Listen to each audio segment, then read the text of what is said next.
Hello, class. We're going to continue and finish the recorded lectures for section 8.3, and that is calculating confidence intervals using proportions.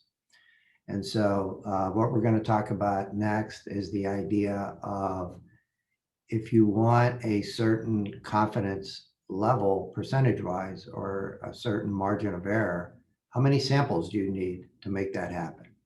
And that's our end value that we've been talking about. And that's kind of appropriate. As the time I'm recording this lecture, the 2020 presidential election and a lot of other elections for senators and state representatives, et cetera, is 13 days away, I think. And so when you see this data that you would look as polling results, and they would give you this margin of error, they calculate it very just like what we're going to calculate now.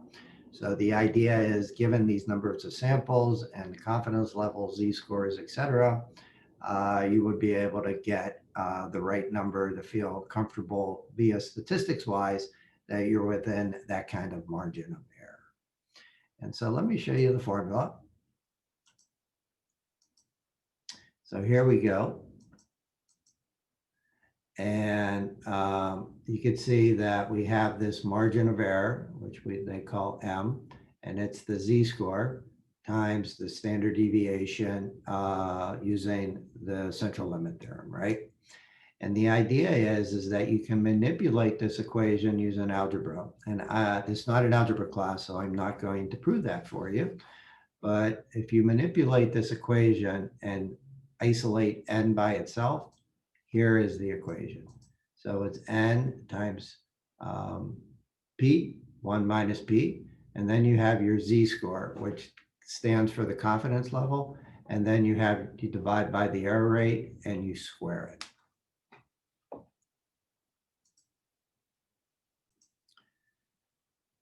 And so typically you're going to get a fraction, right? Or a decimal is probably a better way of saying it for n. So you always want to round up. So make sure that you're a little bit above your goal instead of a little bit below your goal. So let's walk through one example here. So, this is a good idea as well. So typically, sometimes you're not as sure what your proportion is going to be, right? For example, if we think about the election and say like we wanted to have a 95% confidence level with regards to that. So let's think about this as an example. And so you don't know what the proportions are. So the worst error you could have is that if the probability is 0.5 or 50%. So typically when you do this, you would say the proportion is 0.5. And so what do we mean by that? So, well, without running the experiment, you don't know what it is, right? And you want a confidence level and you want to figure out what n is first. So take the worst case scenario. So the worst case scenario for this calculation is P is 0.5. And remember, here's our formula. And they use P hat. So let me keep with that. And so that would be Z over M squared. So if you think about it, this would be 0.5. And 1 minus 0.5 is another 0.5, right? So when you multiply these two together, you get 0.25 z over m. And then we have our squared. And so if you look at what we have over here on our slide, that's where this formula comes in.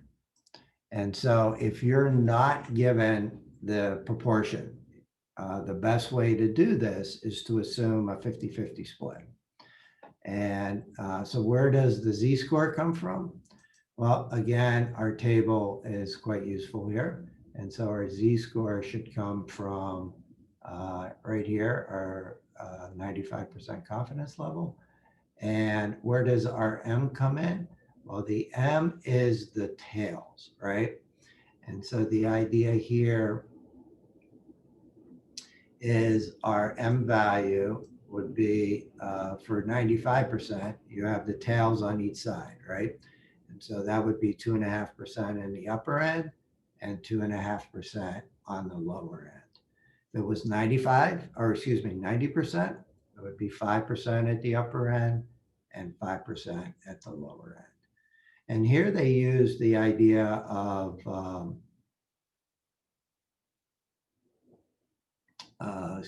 the teachers.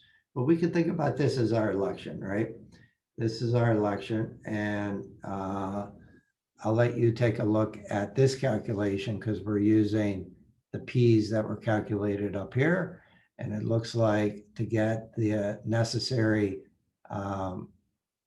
error rate, we would want a little over 1,000. But let me show you an example here.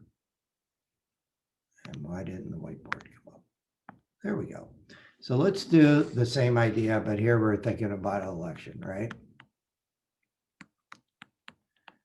And we want a 95% confidence level. And then our error rate here is going to be 2.5%. And so the idea here is that we don't know what our P is. So in this case, we're going to assume it's going to be a 50-50 split. And so this would be 0.25. And then our Z value would be 1.96. And here we'd put 0.025. And then we would square it.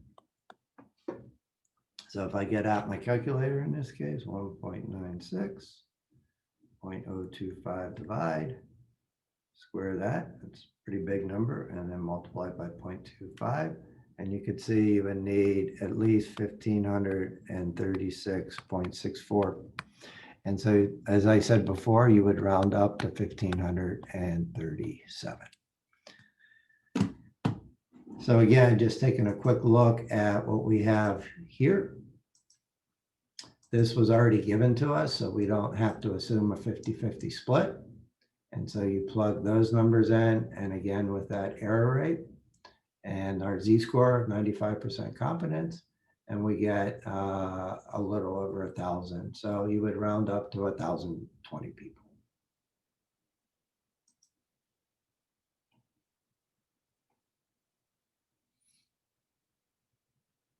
So this was the example that I did with a confidence level of 95 again, and the error rate of 2.5%.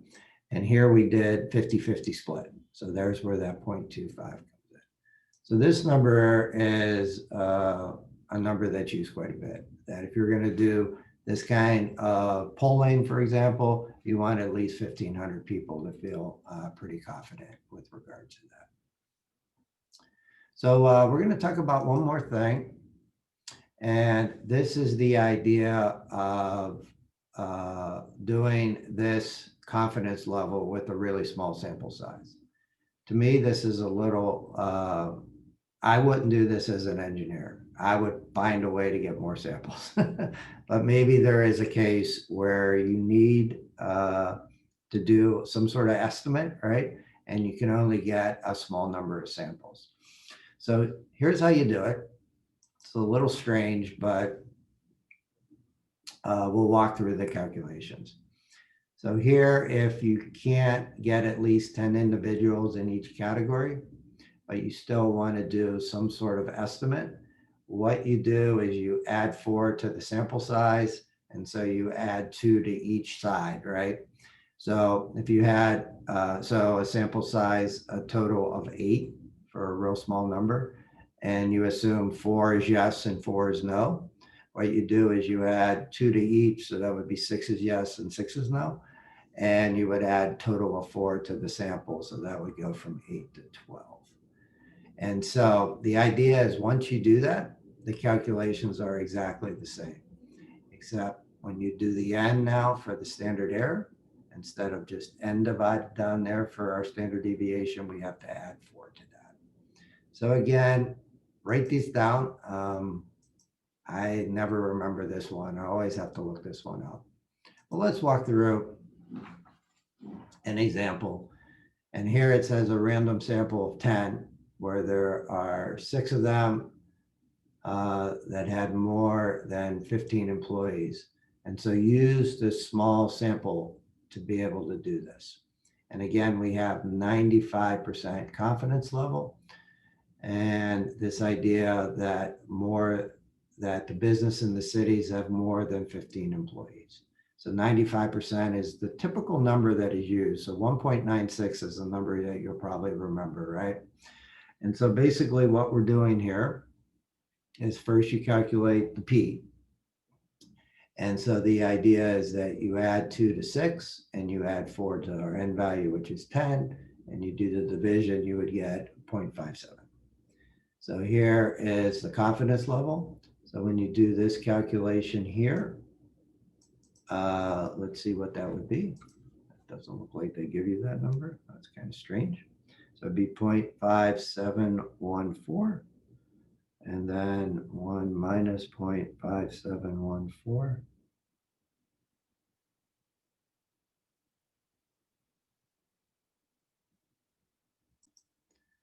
So I put it on pause for a second because they didn't give us this number here, this error rate right here that we're at, plus or minus the point value or our mean. So I went to the whiteboard real quick and did our calculation here. And so if you plug all these numbers into your calculator, you would see you'd get a little over a quarter. So that'd be 0.25923. And so when you add and subtract that from our value of our point estimator or mean is 0.5714. And so if you plus or minus that, you'd see the high end is 0.831 and the low end is 0.312.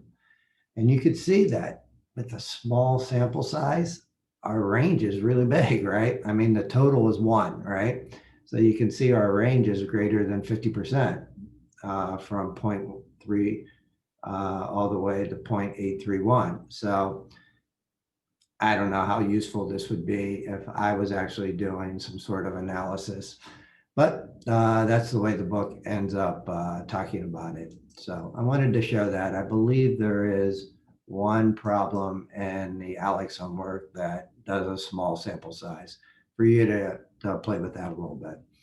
But the key is to get more samples, in my opinion. So that ends the recorded lectures for section 8.3. For those of you, I would recommend looking at the book and the slides if you want to use your fancy calculator to do these. But I think it's actually better and probably more important to just do these by hand. It's pretty reasonable calculations just with plugging in square roots, etc. And I think it'll help you with the understanding of the two extremes. Sometimes when you just plug all the numbers in, you kind of lose the basis of what we're actually doing and what the actual bell curve and graphs look like. So, but feel free to take a look at that. And so that ends the recorded lectures for section 8.3.